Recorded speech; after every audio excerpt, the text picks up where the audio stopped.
All right, welcome back to Dr. Moses' channel. And on today's episode, we want to talk about medications that are causing you to have constipation. Now, most of you, maybe you're eating well, you're exercising, and you're still having constipation. So it's not necessarily the food you are eating, but there is some of the medication you could be taking can cause constipation. And today, I want to give you a list of those medications. And next week, we'll talk about some of the home remedies that we can use that has been proven to help alleviate severe constipation. So let's dive into it. The first group of medication is blood pressure medications. In this group, we have the calcium channel blockers, that is verapamil, diltiazem especially. These will relax the smooth muscles of your gut and therefore give you constipation. The other group in the same blood pressure medication is beta blockers. And within the beta blockers, we have atenolol, metoprolol, propranolol. And what these do is that they affect the nervous system, therefore slow down the movement of food through the gut and therefore cause constipation. There are other beta blockers that do not cause constipation, like Corec or carvedilol. That will be a good one to take. So if you have to be on a beta blocker, please talk to your doctor to change them to help with the constipation. Now, the second group of medication is pain medicines, especially narcotic pain medication. All of us know that when you take narcotic pain medication, it slows down your gut, and that's why many people who are suffering from chronic pain, they have constipation, and this bothers them a lot. And so the other medication group that can also cause constipation within the pain medicine is NSAIDs. Yes, if you take chronically naproxen, ibuprofen, Advil, these medications disrupt the natural production of prostaglandins, which help with smooth muscle contraction. So when you take them, it blocks that, and therefore you can have constipation.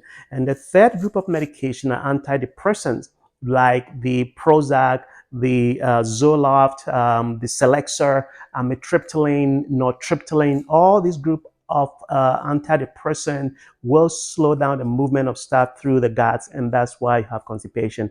The fourth group of medication that can also cause constipation is the iron supplement. Most people have chronic anemia or iron deficiency anemia, and they have to be on iron supplement. But unfortunately, most of the ones that are prescribed to you, the iron sulfate, the ferrous gluconate, those can give you constipation. So the question is, what should you do if you have iron deficiency and you have to be on iron? There are certain irons that you can take that has less constipation effect, and these are the heme iron supplement, and also have the iron-rich aspergillus oryza.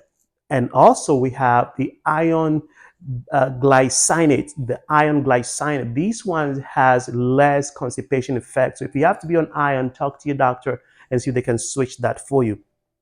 The fifth group of medication that can also give you constipation are antihistamines, especially the Benadryl, dosalamine, chlorpheramine. These will cause constipation.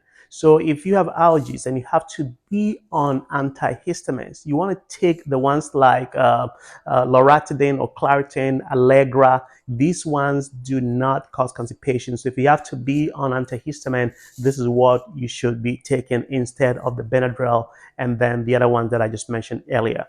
The sixth group of medication that can cause constipation is antacids. Antacid, like Tums. People take over the counter Maalox, because of heartburn. But if you're on those medications chronically, you will get constipation. So you should avoid them if you can. The last but not the least, the seventh group of medication are antipsychotic. These are medications that are used in treating conditions like schizophrenia or people who has bipolar disorder. They take these medications, and these can cause also constipation. Zyprexa is commonly given to our elderly folks who have dementia, or clozapine can also given, and these medications will also lead to constipation. So if you're on this medication, I want to discuss with your doctor to see there's an alternative to it, because these could be the reason for your constipation. Now, if you've been blessed by this information, if you have some good information on this episode, I want you to subscribe to my channel and also give me a like, and also leave in some comment or share this information with friends who are suffering and battling constipation. This might be a lifesaver for somebody. So, but until then, I say you stay Well,